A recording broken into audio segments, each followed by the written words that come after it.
Hello everyone. Welcome to the Book Circle family. I, Ranjita, am your guide to introduce the magical world of books and reading to all your kids. Looking forward to building more budding bookworms in this community. Hope you all have a wonderful time reading this story to your kids. The Timid Train. Loco, the new train, felt rather scared of going everywhere, but every time it let out a whoo in fright, it came out as a strong whistle. Everybody said Loco was a fine train. Come take a ride with Loco as it chugs merrily across the country. When Loco, the lovely new train, was rolled into the railway shed, all the older trains admired its fine face and figure. Oh, you will soon go on all kinds of strange and new places. What wonderful adventures you will have, they promised. But Loco did not want any adventures. It was, you see, a frightened little train. Not little at all, of course, but it was so scared of everything that it felt tiny. It didn't want to leave the railway shed. It shrank when the cows in the fields bellowed, but felt comforted by the friendly older trains around. It was so scared even when a dog ran barking towards it and wished it could hide somewhere safer. But how was it to hide anywhere, and how could it always stay in the shed? A wise old train who had been all over the country saw how frightened Loco looked and pointed out that it was much bigger than the dogs and cows. But Loco was not sure. But they are all so strong and fierce. I don't want to go anywhere alone, it said. So the old train said, But you won't be alone, dear Loco. The engine driver and the guard will be with you. Loco knew the guard. He was a pleasant fellow who waved the flag when trains had to leave. Loco saw that he was quite small. It didn't think that the guard could protect it from anything. Loco also knew the engine driver Babu, and it trusted his kind face.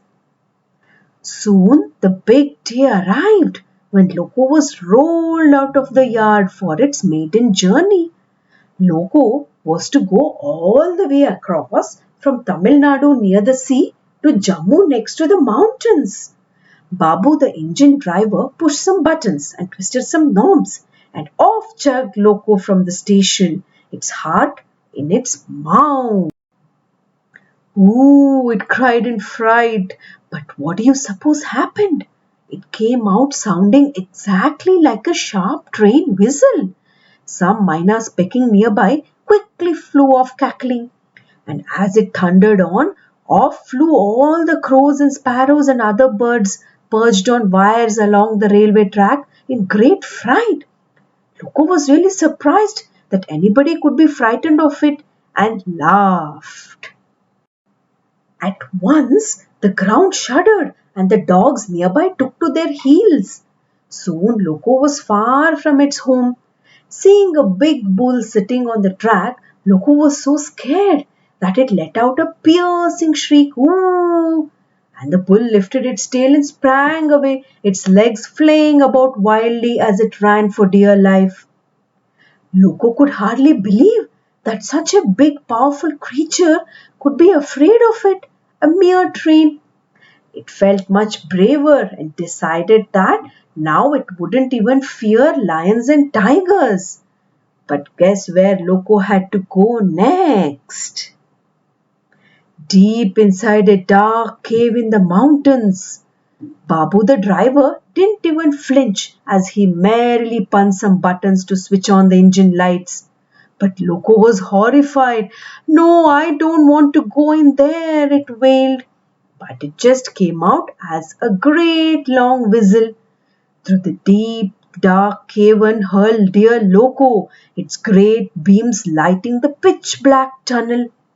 When it emerged on the other side, it let out a big sigh of relief. Ooh!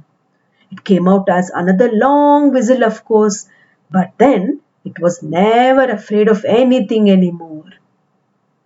Now Loco chugs merrily across fields and over bridges, over mountains and through forests, whistling when it feels happy and to tell everyone else to move out of its way.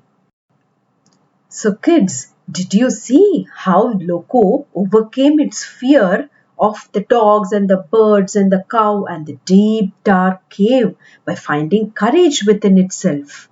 Thank you for listening. Please do like, share, and subscribe.